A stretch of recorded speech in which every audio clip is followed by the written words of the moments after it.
And it is kind of, I don't know what the word. I don't want to say disappointing, but it is a little, I don't know, misleading in a bad way.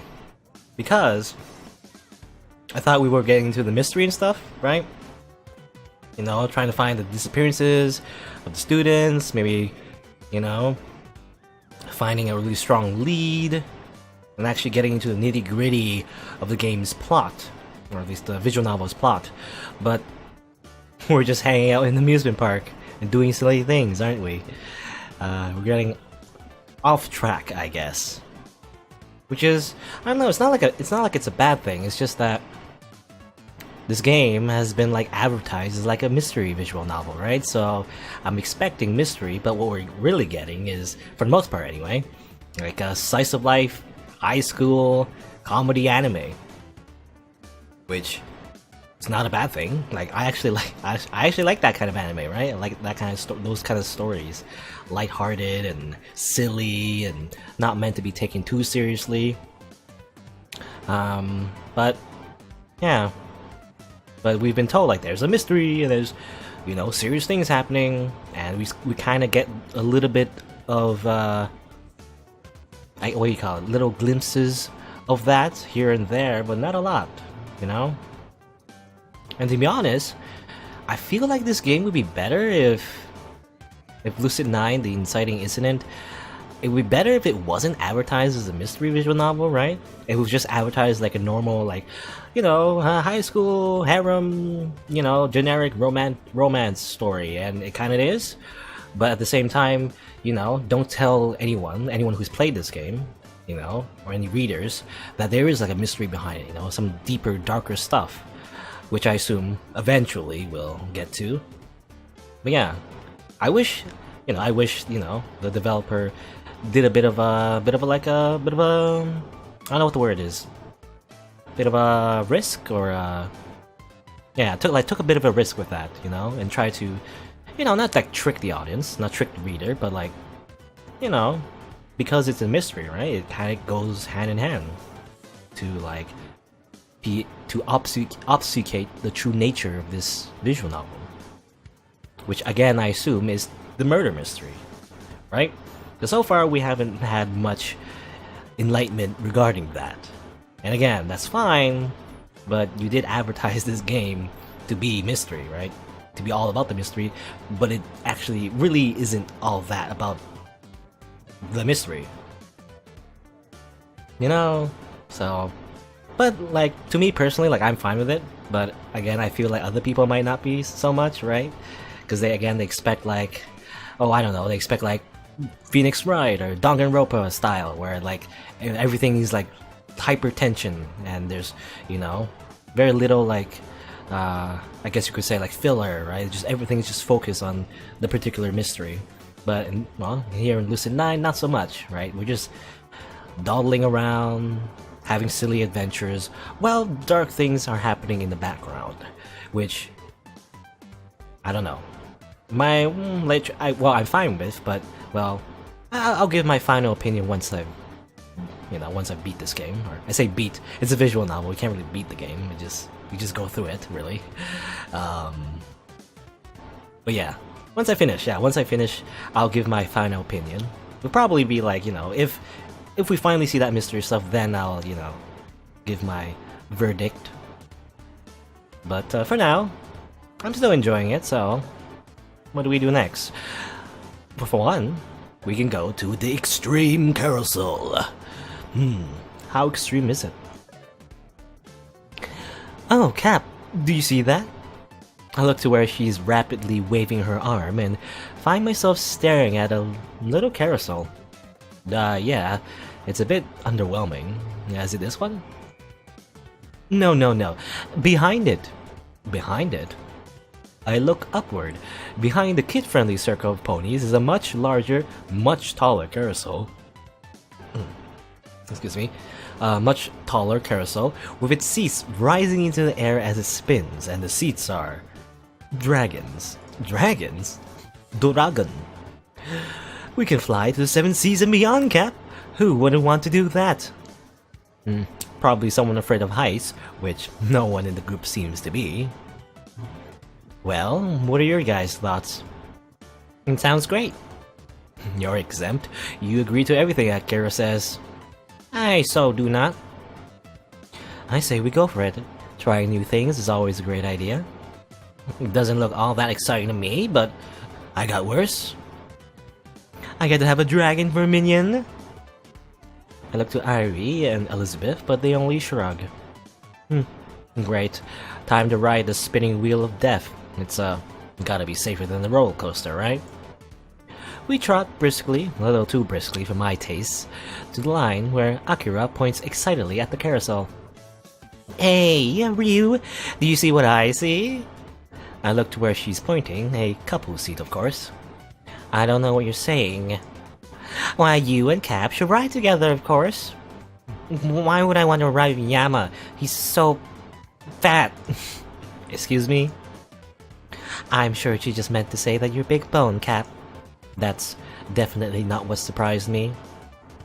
I honestly don't see anything of Yama's that can be called fat. So unfair, he doesn't even exercise. I do, on occasion. Yeah, when all the planets align and the blue moon rises. He was fit as a bow when he was in track. You could be a real hotshot if you join track again, Cat. And why would I do that? Good aim with firearms is important. She didn't mean that kind of hotshot, Irie. Oh, I was a bit confused there. It's just Irie misunderstanding the literal meaning of words again. Then, what does she mean? The attendant chooses that moment to raise the barrier. Ryui snaps to attention with a grin that's a little too shiny. Oh boy, wow, guess it's time to go. We sure don't want to hold up the line. I really feel like stretching my legs, like elephant leg room, so solo pod for me. Before anyone else in the group can blink, she immediately leaps into a one-person dragon seat and straps herself in. Behind her, floods of people push past us, struggling to secure the best spots. Clearly, Ryu hasn't watched enough dramas to know what happens when you defy fate. What happens? I have no clue. I haven't watched enough dramas either. You die, murdered, in cold blood. Right. You know, you and Ryu are like really bad, are like really like death. Blah. You know, you and Ryu are like really bad depth perception. You look like you're really close, but you're actually not. This might be a novel concept, but Ryu and I are independent people. Sometimes we like to do things on our own. But why do something on your own when you can do it together? That sounds really unhealthy. Just because you can do something together doesn't mean you should. You strike me as the kind of person who doesn't like to ask for help, Cap. That's really random. Not really. See, there's the kind of people who would say, just because you can do something alone, doesn't mean you should. That means that they can't do anything on their own. Oh, I don't think it's that. What's the point of life if you never affect other people? This conversation is taking an interesting turn. I lean in despite myself. What do you mean by that? Well, if you live as a hermit in the Alps and you don't do a single thing, then the world will be the exact same whether you live or die. So, shouldn't you always be looking to affect other people? Or... Akira saying that. Okay, so shouldn't you always be looking to affect other people? I get mixed up sometimes because I always assume it's a back and forth. Interesting, the crazy Akira has thoughts like these. Well, you can end up having a negative impact, so no, not really. Think about the difference between, the difference of impact between Stalin versus, I don't know, some random citizen who buys a homeless guy some coffee. But either way, Cap, that random citizen was still affecting humanity. Doing everything alone seems lonely. I pause at that. Yes. Yes, it really does.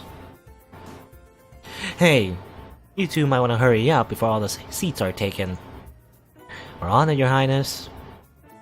But when I look up, I notice that all the solo spaces are occupied, leaving only couple vehicles. Wait, this should be pretty simple. Akira and I can ride together, negating the risk of putting up with some idiot stranger. Akira, which one do you want? Eh? We're boarding together? What, you'd rather be with a stranger? I always enjoy the opportunity to make someone's day a little more surreal. Usually I believe her, but something about her seems unusually fidgety.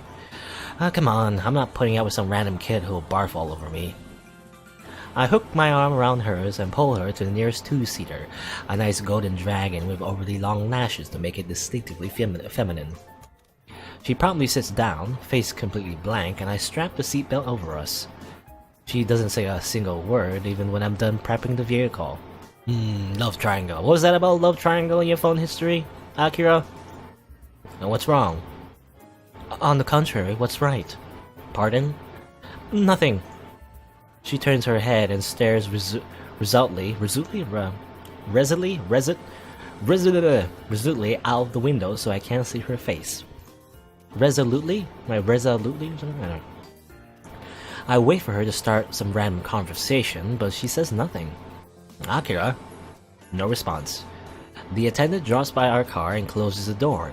She takes one look at Akira and one look at me and raises an eyebrow. Girlfriend mad? She seems to be saying. I try to shake my hands in the universal, no, this is not my girlfriend, but she seems to take it as, I swear I didn't do anything wrong, and only shakes her head as she walks away. Did I make Akira mad? Akira, are you mad? No. Oh, well, okay. More silence. Another attendant's voice drones on as the beginning procedure of the ride. Still nothing from Akira. So, how's life?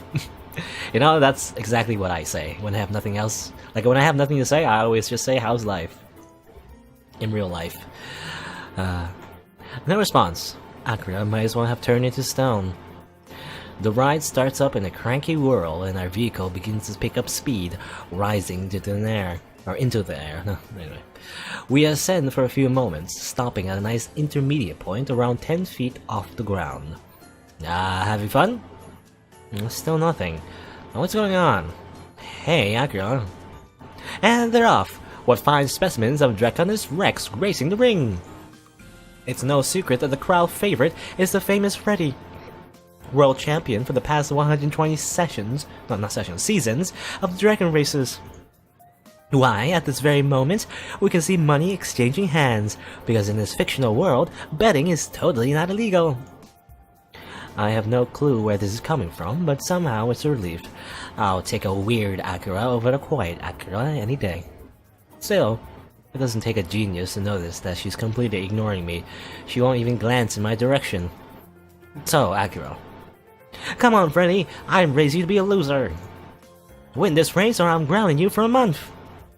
She leans forward and slams a firm hand on the neck of our dragon, which startles me. Our steed flies higher, as if in response. That's more like it. Show me that my life savings spent on GPDA-certified grass-fed, gluten-free organic carrots will pay dividends. Aren't carrots for horses? Some dragons are vegetarian. Are you mocking their dietary sacrifices? I really didn't peg you as such a dragonist person. What? You see, I am the esteemed Sir Angle, trainer of dragons worldwide, and you are just insignificant little Sir Caraway. Why those names? I am Angle because I want to be an angel, but no matter how close I get, I can't. And you're a Caraway because whenever you have a care, you throw it away. At this, Akira seems to renew her determination to ignore me, because she turns forward again, renewing the scolding of her erstwhile dragon. Freddy, you must redeem yourself. There's rising newcomers on the scene, you know. Backwater talents like Rekaf, Liftable, and Hagen are taking the respective nations by storm. Don't tell me that your age is getting to you. I mean, he's been around for at least 120 years, apparently. That's pretty old by my standards. The end is in sight. Go for the finish, Freddy. Just as she stands up in her seat, only to be stopped by the belt, and waves one arm dramatically forward, the ride begins to slowly lower, pulling back in speed. No! But yes, our time on the ride has come to an end, judging from the deceleration. This seems to push Akira into a frenzy. I should have known. If you are what you eat, then Freddy just became a GPDA certified grass-fed gluten-free organic carrot. And no race can be won by a GPDA certified grass-fed gluten-free organic carrot. She still doesn't look at me even as she unbuckles the seatbelt and jumps out of the vehicle. I barely catch her arm as she leaves. Hey, Akira, what's the big deal? You let go of that arm, Cap. She suddenly sounds very, very serious. I let go of her arm. You're avoiding me, aren't you? Avoiding your face is very different from avoiding you, Cap. What's that supposed to mean? It means... and that it's time to meet up with the others. That I totally don't have any feelings for you. And feel conflicted because, my best friend, what's her name? I keep forgetting people's names. What's her name? Our childhood friend for 10 years. Why do I forget her name? Rui. Not because my best friend Riri also has a crush on you, and I totally know that I've been supporting her this whole time, but at the same time I feel guilty because I have feelings too, and this is creating a awkward love triangle. But also, this is, in the bigger scheme of things, this is also a bit of a harem because there's a bunch of other waifus that totally want a harem protagonist as well, so this isn't just a love triangle, but also like a love polygon, which is infinitely more complicated and convoluted. Anyway. She bounds away before I can stop her. Great, I guess I have to follow along. The rest of the group has reconvened by the map, some noticeably more thrilled than others. How was it for you, being in a pod by yourself? Oh, not you too, Mickey. Akira, how was it for you? Me? Oh, well, I had fun. I sat in a pod with this kid who I convinced to check out Gover Mecher. Yeah, I'm sure it was good and all, but why don't we do something more exciting? The clamor of the group is starting to get to me, so I focus on Masato's statement. Well, what do you suggest we try? You pick something, man. Thanks. Delegation at its finest. Right. Guess it's time to take another look at this map. Alright, we only have 3 things left. Laser tag sounds exciting. So, let's probably do that next. I guess, yeah, we're trying out all of the things before the Ferris wheel. Because Ferris wheel, I'm assuming something romantic will happen. Or maybe not. Who knows? But for now, laser tag. A large dome at the corner of the map catches my eye. I tap it for more details. Ultimate Laser Tag Center, brought to you by Lemniscate Site Code. TM. A Lemniscate Site Code? That's, glasses, right? They're goggles with interactive displays. It gives you stats and targeting cursors and a minimap, so it feels like you're in a video game. Really? Yeah, we gotta give it a try. And he races off to the laser center without a second glance. I guess that's what you call, augmented reality, right? I guess we're going there. Thankfully, no one seems to have any objections. We arrive at the attraction without any interruptions.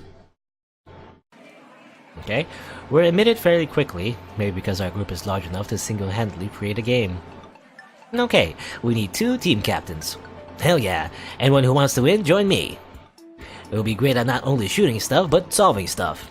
Join the Harvard Assassination Crew today. Assassination Crew. Harvard Assassination Crew? What kind of name is that? Well, that's one team captain. Who shall dare contest him? He bellows this like an announcer of some twisted reality show. I will. It's preferable to following an incompetent leader. Her enthusiasm is overwhelming. Well, the captains have been selected, so without further ado, it's time to start the draft. Captain Kurigane, you may pick your first minion. Ryu. No, that was quick. I get where he's coming from. Ryu is thoughtful, but can be quick on her feet. Should be a good selection. At the same time, I don't see the rush to pick her first. Sound like Elizabeth will even select her. A fair choice. Hayata is now aligned with the Harvard Assassination Crew. Captain Oshiro, it's your turn. You can pick 2 minions as per drafting rules. Official drafting rules? For laser tag? It can't hurt. Oshiro, the clock's ticking. Elizabeth rolls her eyes, but glances between the remaining participants. Misaki. That's Kazehaya for you. Resistance! Where? The resistance! What? Why the resistance? I've always wanted to be part of the resistance. Kazuhaya has joined the resistance. We're not the resistance. Oh, I want to be part of the resistance. And it's up to me to choose whether you're in the resistance or not. So, it is the resistance? We're not the resistance. And thankfully, the clamor dies down when Yahiko raises a hand. You may pick one more minion, unless you wish to give up your advantage. Never. Considering that getting her here was akin to pulling teeth, she's remarkably engaged in all the activities. I choose. Her eyes pass over Akira and flinch at Yahiko. For a few seconds, they flicker between me and Irie. Yama, get over here. Everyone falls to silence. For a long moment, all that can be heard is a faint hum of the overhead lights. You're serious? What? You weren't exactly happy with Yama earlier today. Can I pick who I want? I'm the captain. You want him? Not like that. I just want to win. Is that so wrong? No, nothing wrong at all. I guess we better get this show on the road, eh, folks? Captain Kuragane, your selection. You may choose 2 minions. Well, ain't you playing? That I am. Oh, come on over to the Harvard Assassination Crew. Sweet. As Yahiko skips on over, Ryu gestures wildly to Masato, tiptoeing to whisper in his ear. After a brief seconds, he nods. And the second one is Irie. Irie only blinks for a moment, but at Ryu's friendly wave, she travels to Masato's group. At which places Karube on the resistance by default, or on the resistance by default. It's not the resistance. So, without further ado, let's get this game underway. Don your gear, players, and we'll see you on the fields of justice. With that, Masato leads his group to snatch up lightweight vests and goggles and dash into the black room. Elizabeth gathers us into a tight circle, her expression unreadable.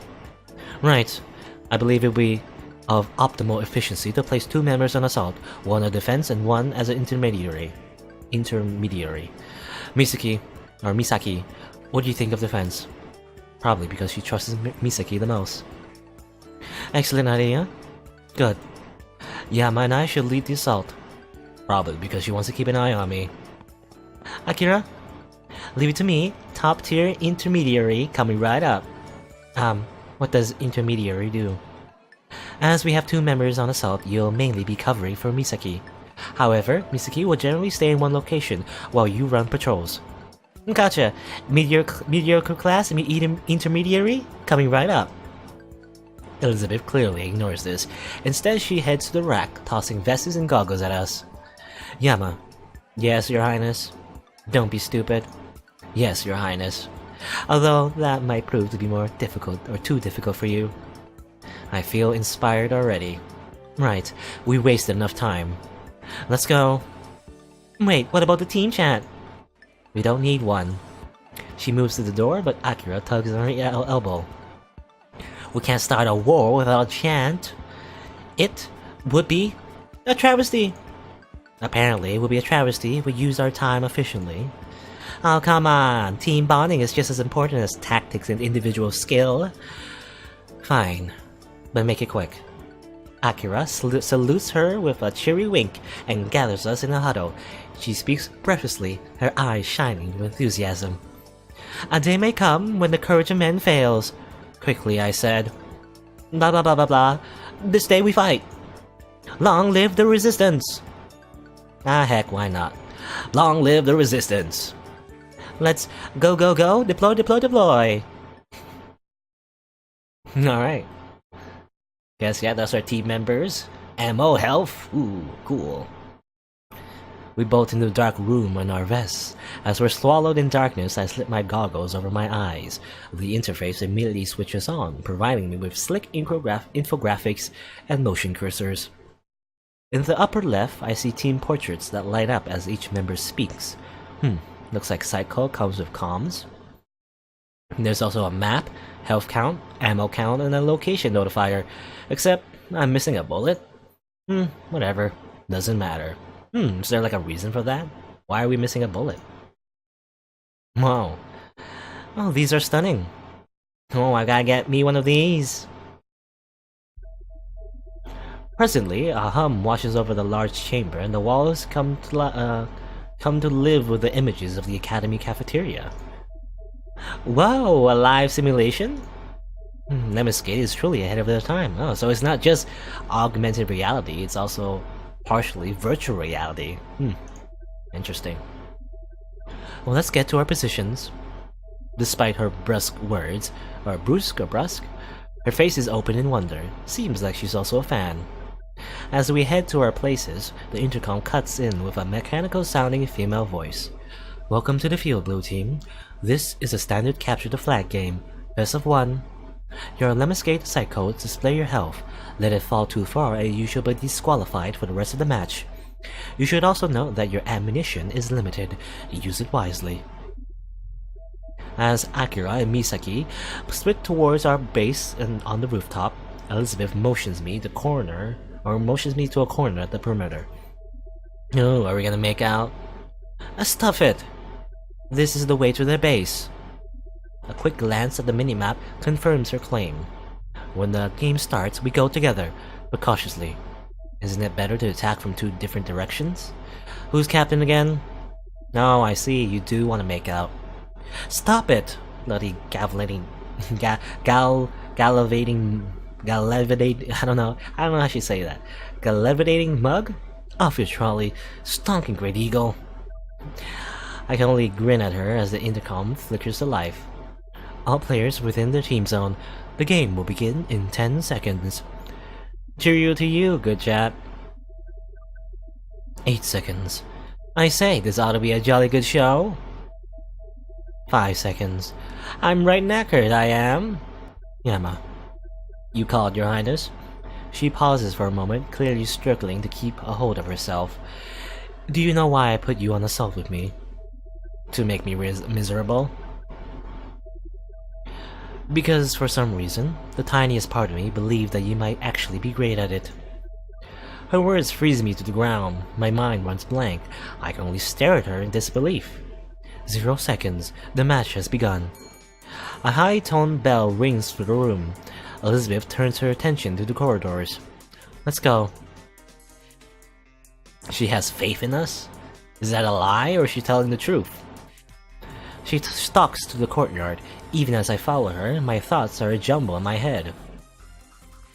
Great at it? Great at anything? How could I be great at anything? I can't even do anything mildly well. Great? And why would Elizabeth tell me so? The girl who hates my guts? The girl whose guts I hate? Why would she say that I could be great at something? Stop. She throws out her hand. It collides with my chest, sending a rush of sparks up my spine. I quickly step back, shaking the feeling off. There, Yahiko Ikari. I turn to where she's pointing. Yahiko is sitting on an artificial ledge, his gun on his lap. How foolish. We won't even be able to shoot back. I guess we better take care of him. Excuse me. I swiftly raise my gun, but Elizabeth slaps at my hand. Hold your gun properly. Excuse me, Your Highness. I didn't realize that laser tag had rules of combat. It can only help your accuracy, you know. She raises her gun, her voice lowering to a concentrated whisper. Steady breathing, proper stance, and grip are important, but a good trigger pull is what can make it or break it. Her posture shifts carefully, as if gunning someone down was a common occasion. Laser-like focus, she finally moves her finger to the trigger. One sharp flick of the finger, the trigger clicks, and Yahiko immediately jolts up, hands flying to his goggles. Bam!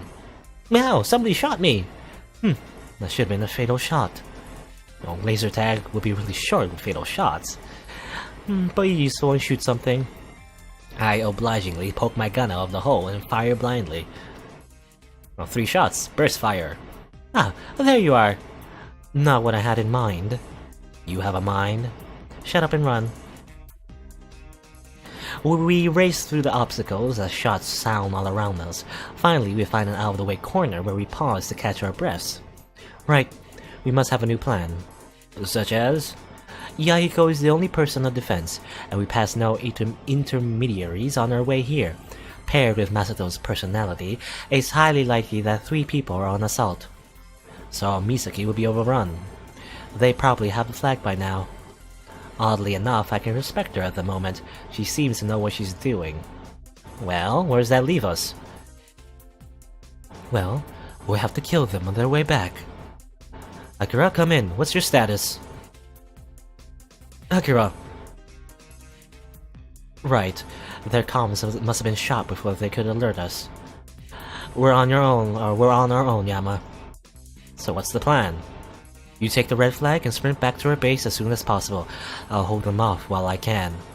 But that's suicide. She draws her chin up and gestures to the entrance. Then it shall be a worthy sacrifice. Now go, and don't look back. Every passing second is a second wasted. The pulsing warble of her laser guns draws closer. I obligingly dive around the corner and scoop the flag into my arm as Elizabeth screams, "Long live the resistance!" Well, I guess she's really getting into it. Maybe she's taking this a little too seriously. Well, I guess it's up to me to get the flag to our base before Masato gets back to his. I sprint at full pace, winding through the simulated campus as I hear Elizabeth goading the other team into chasing her.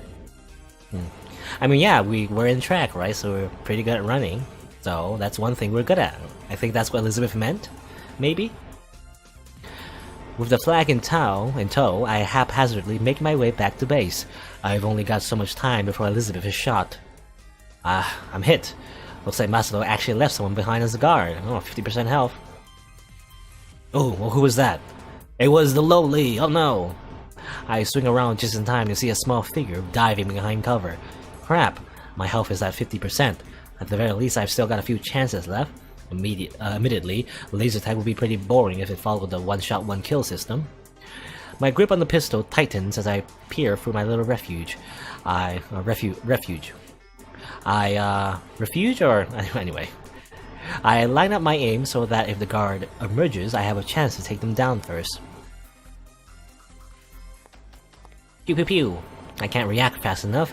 Neither of those shots hit when the guard darted from cover to cover. 4 shots left. It looks like I couldn't hit them even if my gun was full. I'm down to 25% of my health, maybe 20 meters away from capturing the flag. After all of Elizabeth's hard-earned work, too. Screw it. I charge towards the back table, ignoring the danger behind me. Standing around like that is just gonna get me killed.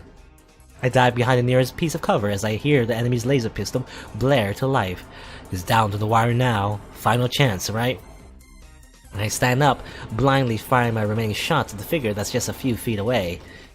The figure drops their gun in defeat as a dead icon pops up over them. Oh, did we get him? Oh, I'm dead.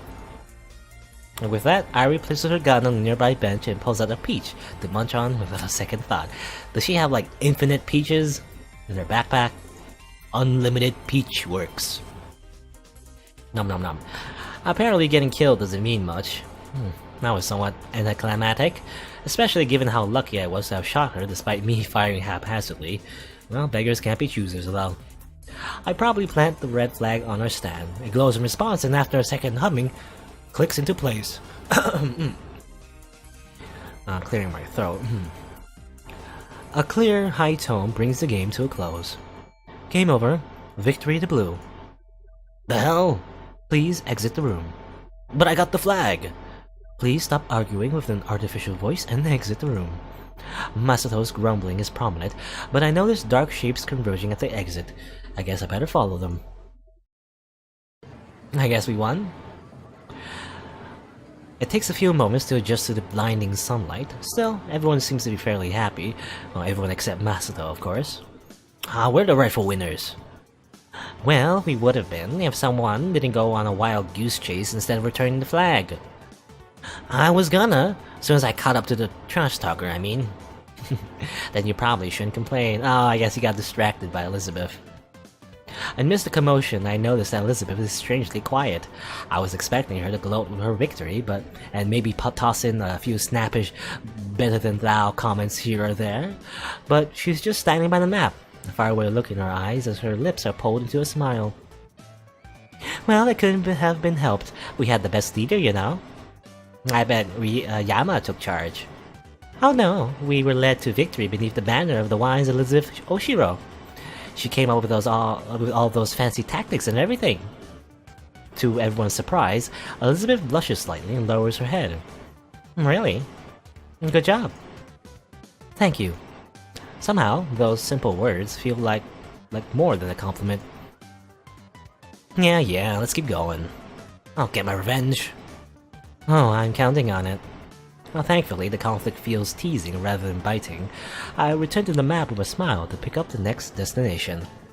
You know, I feel Yama gives Elizabeth too much shit.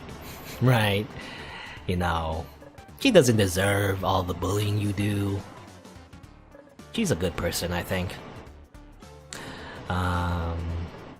Tech Showcase. I wonder what this is. My eyes are drawn to a large, oddly shaped building at the center of the map. It's clearly the biggest attraction in the park. What exactly do they have at this Tech Expo? You mean what don't they have? You can pretty much find every Lemniscate device on display here, even their new tech that hasn't been released yet. Considering the building's size, I can see how they can accommodate it all. Well, it says here that they're holding some kind of lottery drawing for weed, or W-E-E-D.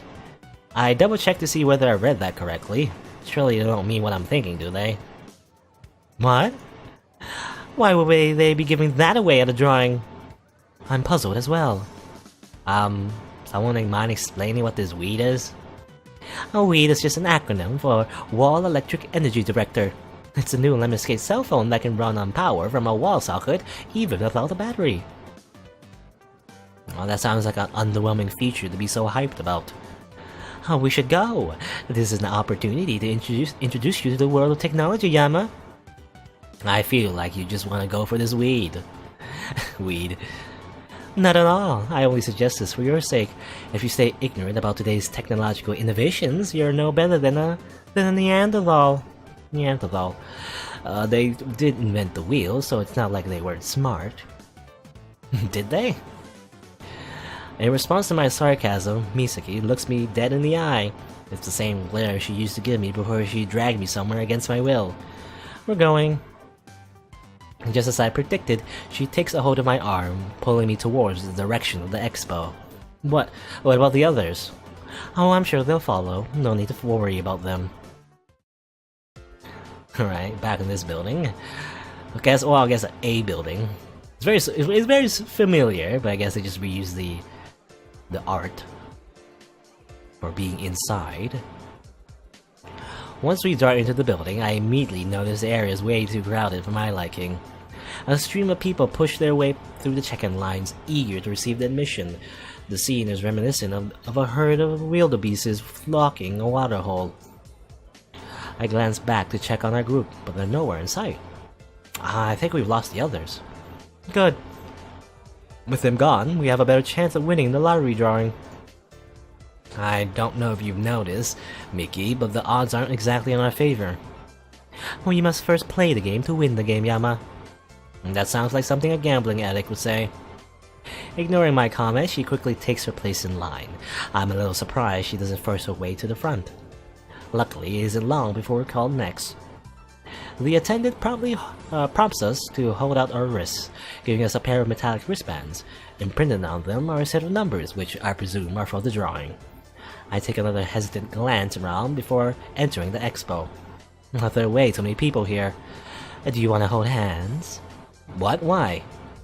To prevent us from being separated. Why else? Oh, Without waiting for an answer, Misaki intertwines her slender fingers around mine and quickly leads me through the crowds. Well, I guess we're on a date. This feels familiar. Her firm grip, her brisk pace, her resolve despite my hesitation. After all these years, Misaki hasn't changed at all, has she? She's still the same zealous girl who would drag me everywhere she went. A sense of nostalgia causes me to grin. Honestly, I've missed this. Misaki suddenly stops dead in her tracks, breaking me from my reminiscence. This looks interesting. She stands before a large rack displaying an array of peculiar-looking goggles. There's an exaggerated curve to their lenses, making them appear bulky. After examining them for a moment, Misaki grabs a pair and turns them on. They practically cover half her face. I'm barely able to stifle a snort. What is it? See for yourself.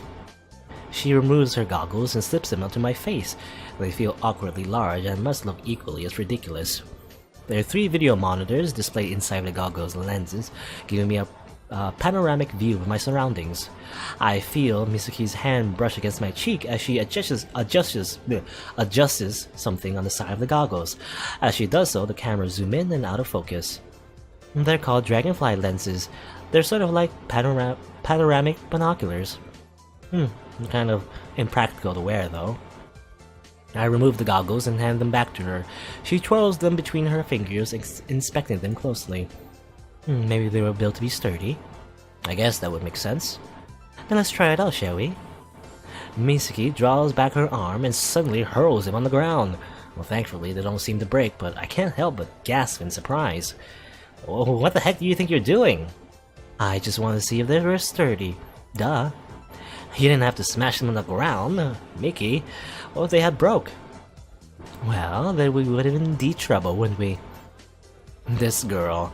I swear she does these kinds of things just to mess with me. Before I can express my annoyance, a nearby commotion grabs my attention. I wonder what's that about, or what that's about. With mouths agape, a group of people are fixated on a large object hovering a few meters above their heads. It zigzags haphazardly in the air as it comes dangerously close from colliding into them. From where I'm standing, it almost looks like a drone. Watch out! In one swift motion, the drone changes its course and flies straight towards us.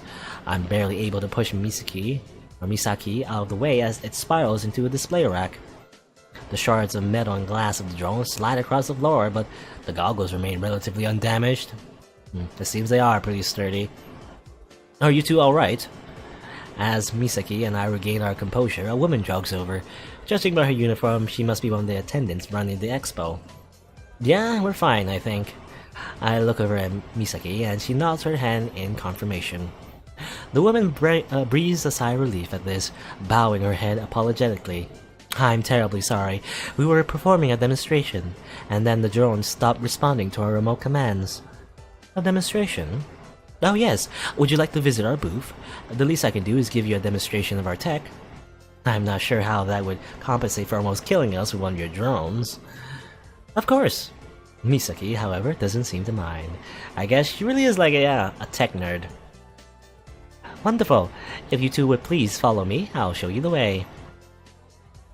After navigating our way past the crowds, we come to a stop at a large military-themed booth.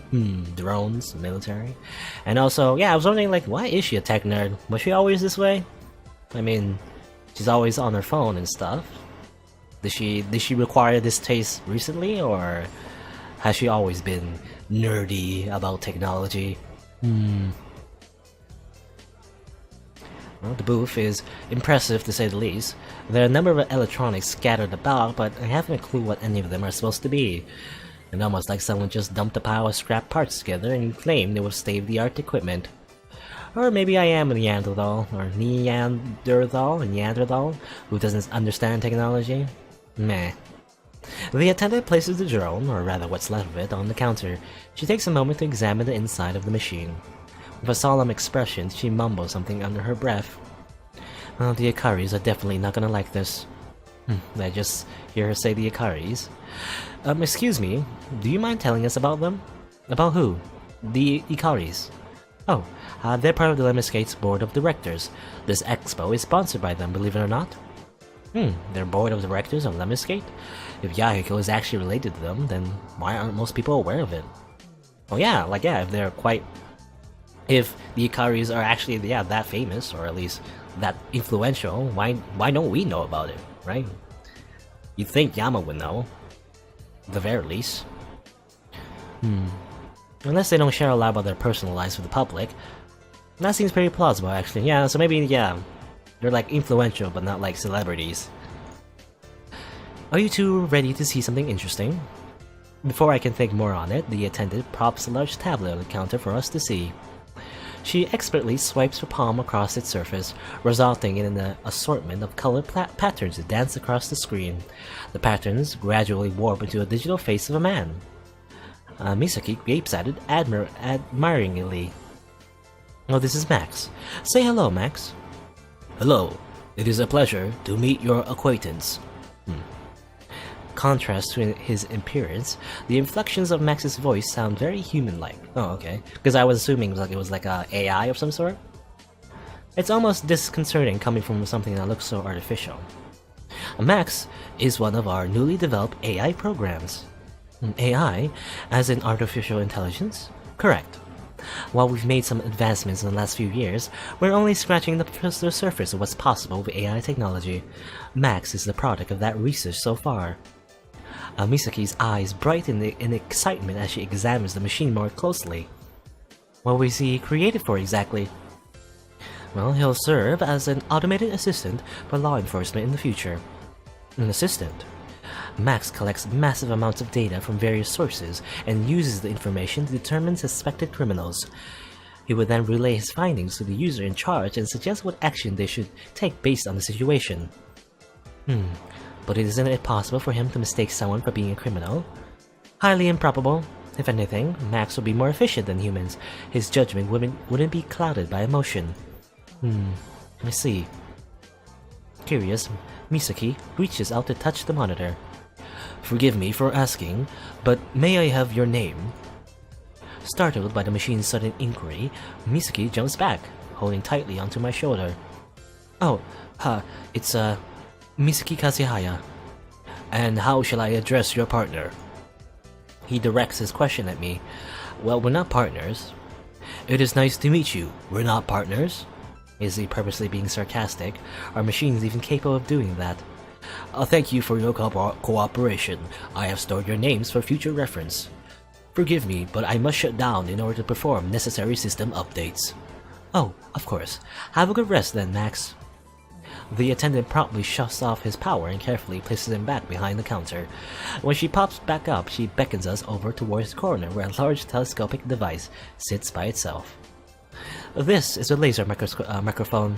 While they're used for surveillance, I sometimes use them to eavesdrop on my co-workers. She conspicuously winks at Misaki as she hands her the headphones. The attendant then aims the microphone towards one of the other booths. The device uses a laser beam that detects sound vibration in distant objects.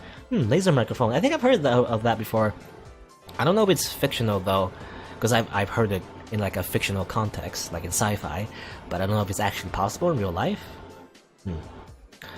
It then interprets that data through the headphones, allowing the person to hear conversations that would otherwise be inaudible from a far distance. Can you hear it? Voices. Can you hear what they're saying? Misaki suddenly removes the headphones and quickly hands them back to the attendant, her cheeks flushing the bright red. What do you hear? Nothing. Let's try something else. That sure doesn't sound like nothing. What do you hear? If I say it's nothing, it's nothing. Thankfully for her, the building's PA system crackles to life. We are now announcing the winning numbers for the lottery drawing. If you have the numbers 1623, please report to the front desk. Thank you. Immediately, Misaki eagerly checks her wristband. Looks like you were right. You didn't win? No, I wasn't even close. For a moment, she looks like she's about to cry, but then she throws her hands up in exasperation. This sucks. This lotto must be rigged. I don't think they would do that, Mickey. And I was so excited to win the weed. As if remembering something, she turns to me with a scary gleam in her eyes. Let me get your digits. Sure, but I doubt I won either. Regardless, Misaki quickly pulls out my sleeve. I don't believe it. You actually won. Well, of course. Wait, really? Let's make haste. We haven't a moment to spare. And just like that, she begins pulling me to the front desk. I'm barely able to give the attendant a slight wave as we speed off. Of course we win. We're the protagonists. After one of the staff confirms my numbers, they hand me a small box. On it, Lemniscate's infamous company logo decorates its cover. Honestly, it's not like I really need another phone. My current one works just fine. So this model would likely just collect dust somewhere in my apartment. I hand Misaki the box. She can't seem to decide whether she should immediately tear it open or show some restraint. Are you sure you want to give it to me? These models are expensive, you know. Isn't it why you brought me here? Well, partly, but that wasn't the only reason. I just wanted to spend some time with you since we haven't talked much recently. Besides, it's not like I'm some heartless tech addict who just uses you as a tool. I can't help but smile at that. She seems to take this as confirmation and unwrap the cell phone from its case. Oh, the camera resolution is a lot higher than my current phone. Why don't we take a photo together and try it out? A photo? Both of us? Camera shy, are we? Well, no, but... Misaki suddenly hooks her arm around my shoulder, pulling me close. I feel my cheek press against hers as she positions the phone for a good shot. Say cheese? Unprepared, I am temporarily blinded by a flash of light. It takes a moment before my vision comes back into focus. Oh, sorry, I didn't realize the flash was on. At least you didn't blink. As she shows me the picture, I can't help but cringe. It's high resolution, alright. You can see every detail of my face as I awkwardly wince from the flash. Misaki, however, looks as perfect as ever.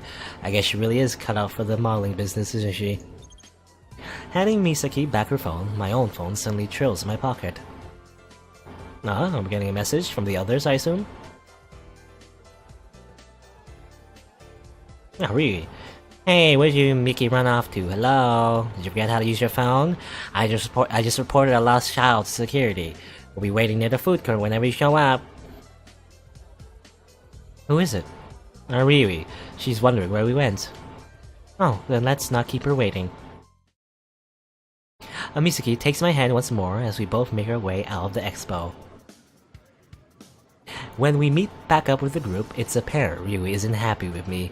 She avoids eye contact, focusing her attention on the hot dog she's been munching on. Hey! Look who decided to join us again. It's not like I was given much of a choice. I stare pointedly at Misaki, but she only grins.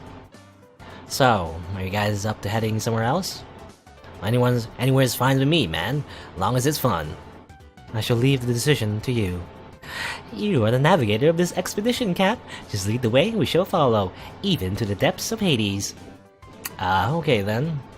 I pull out the map and... this is the only option we have left. Ferris wheel time. And I wonder... how are we gonna... I assume they're gonna pick one of the waifus, maybe. Maybe not. I predict that anyway. There's a Ferris wheel to our right, basic but huge, looming over the rest of the park. Heights, anyone? Heights is my middle name! No, it isn't. Either way, a Ferris wheel might be our best choice. It might calm some of us who are a little overexcited. She sends a significant glance at Akira, who is currently sprinting to and fro, widely flapping her arms and snorting. I'm a dragon! I'm breathing fire! I'm flying! I'm a dragon! Maybe there has been too much excitement for the day. Everyone seems to look forward to taking a breather. Right, Ferris wheel it is. Riri clicks and growls at Akira, who clicks and growls back. Then thankfully we head to the Ferris wheel without any more anomalies. The cars are small, since the Ferris wheel is meant to fit as many of them as possible. They're only meant to fit 2 people. I guess we're paired off. Riri colors slightly at this. Everyone seems to notice, I pretend not to. I guess we are, huh? Hey, you and Cap should share a car. What makes you say that? Well, you're a pair, why else? Akira. Well, Ryu, if you make it such a big deal. Anyway, I'm going with, Masato. She shoots a very significant look at the rest of the group. Oh, of course. Misaki, shall we? I believe we shall. Then I'm with her. Her name is Irie, you know. But I'd rather go with... Irie it is.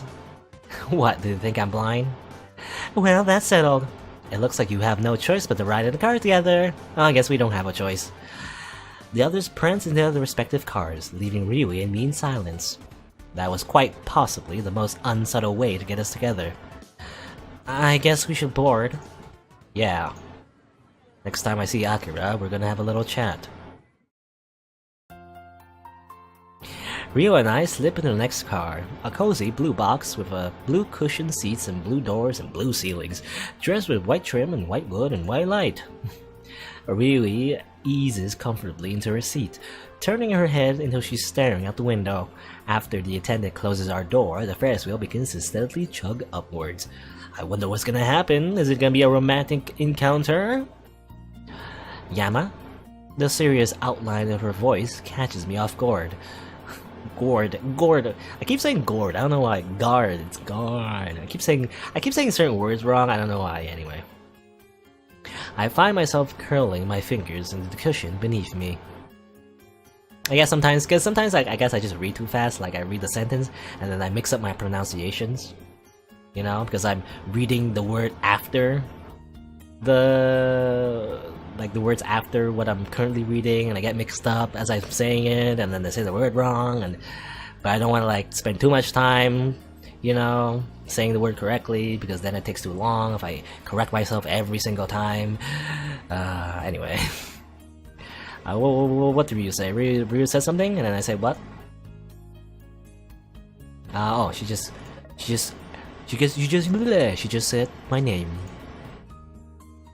I'm really glad I met you. My heart goes doki doki. Nervousness? Shock? I immediately move to the distance myself from the alien emotion. I know. Who else would be a willing victim of your verbal abuse? Not that, you know. I feel like you don't hear it very often. I'm glad you're here, Yama. I'm glad I know you. I had to know that it was possible to simultaneously feel intensely cold and intensely hot. Something about her words is very discomforting, even while I feel warmth creeping into my limbs. I guess if I wasn't here, I could be glad. So by default, I'm glad I'm here too. That's awkward. Stupid. What am I even trying to say? Why do you always do that? Do what? Deflect attention off of yourself. Because I'm not worth paying attention to. Because why would someone as bright and as adorable and winning as Ryu care for me after all these years? Why is she the one who's glad we're friends when I'm the one who should be saying that 10, 50, 100 times over? I haven't done anything for her. Complain, whine, criticize, complain some more. I really want that kind of friend. I have fun when you're around. I like our bickering. I like watching your stupid competitions with Masato. Just be yourself, okay? I should honestly admit to myself that I'm touched, but I'm far too awkward for that. Well, I can't exactly be anyone else. Gosh, you really love to kill the mood, don't you? That's better than killing other things. Oh, Yama. You kill other things too. You lady killer? No. Such as? Brain cells. It's so unexpected that it makes me laugh. The atmosphere instantly relaxes at the sudden injection of snark.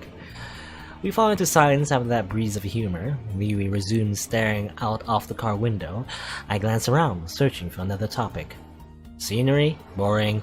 Weather? Worse. Love life? Bad idea. I idly brush my hand against the window frame. It seems to breathe beneath my fingertips. Hey, that's an idea. I reach my arms until they're touching either side of the car. Riri turns to me, questions weighing on her brow. What are you doing? The earthquake! My voice slips out unusually high and childish as I shove my body to and fro. Our car immediately begins to swing, creaking metallically beneath my weight. Ryu pales and clings to her cushion.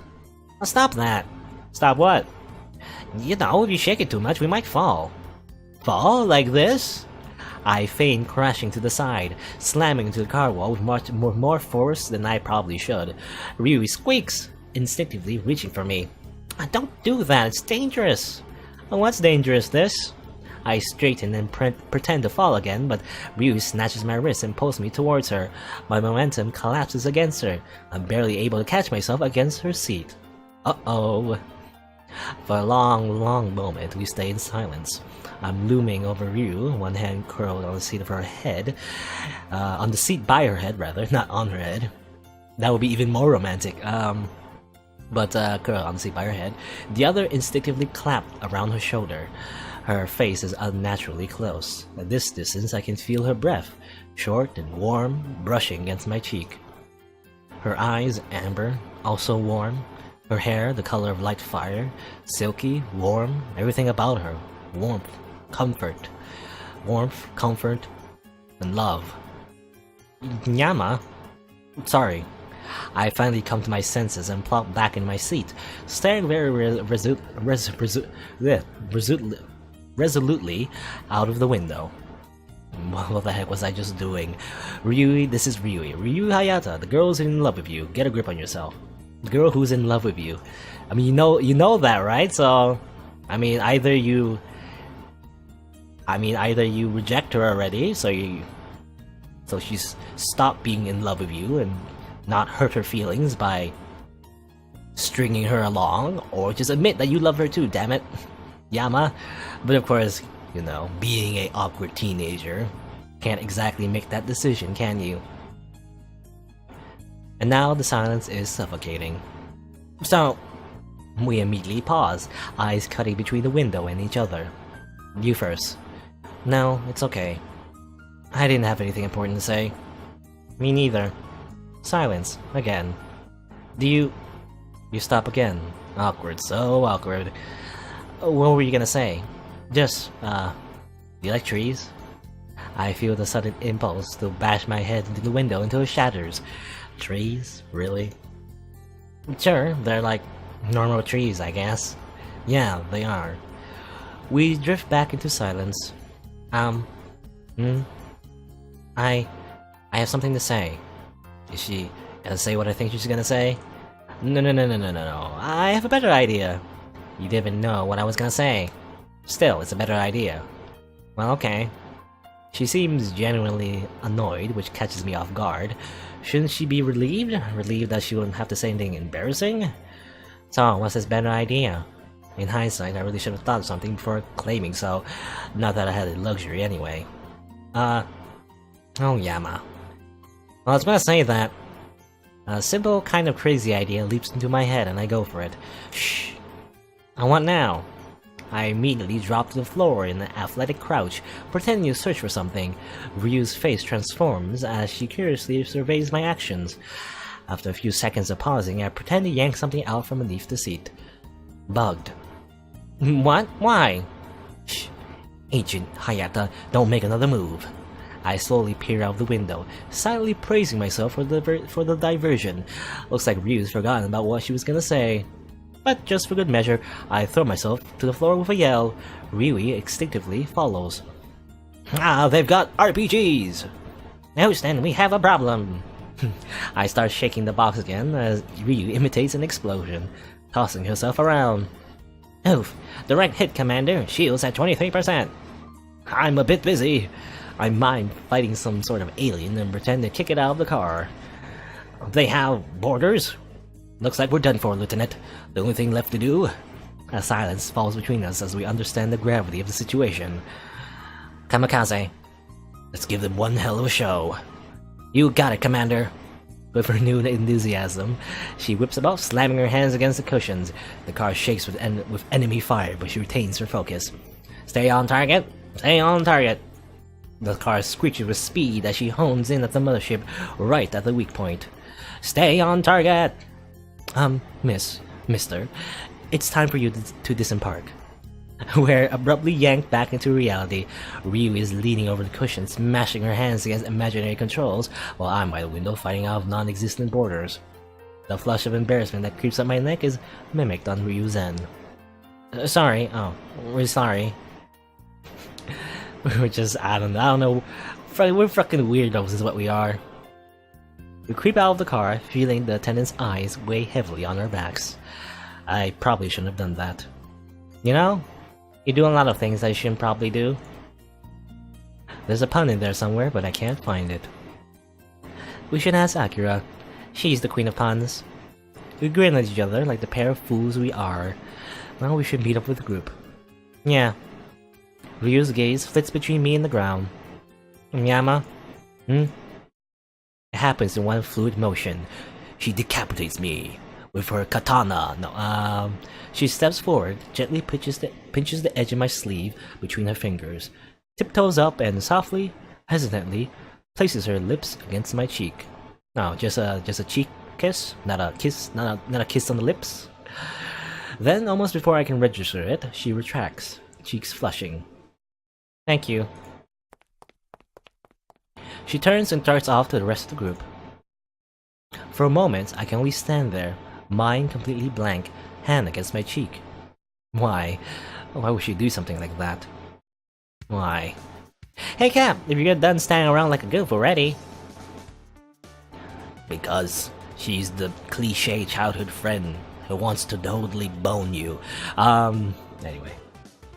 I force myself out of my stupor and amble over to the rest of the group, plastering a fake smile on my face. This first, think later. Now where should we go next?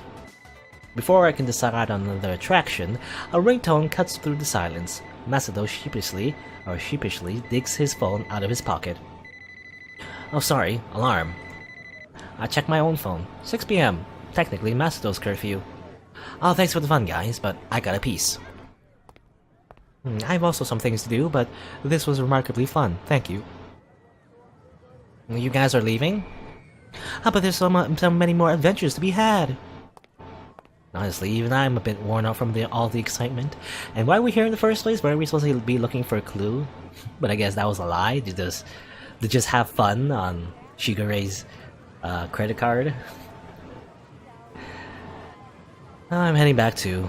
But you guys should stay if you want. Well, I need to leave as well. Both of you? Oh, it's okay, Ryu. But we'll just have to make up for their ticket costs. Surprisingly, Ryu turns to Irie with a smile. Wanna try the roller coaster over there? Okay. We exchange quick farewells before Ryu, Irie, Akira, and Yahiko race off to a super teen roller coaster in the distance. Oh, I guess we personally don't get to ride the roller coasters. How unfortunate.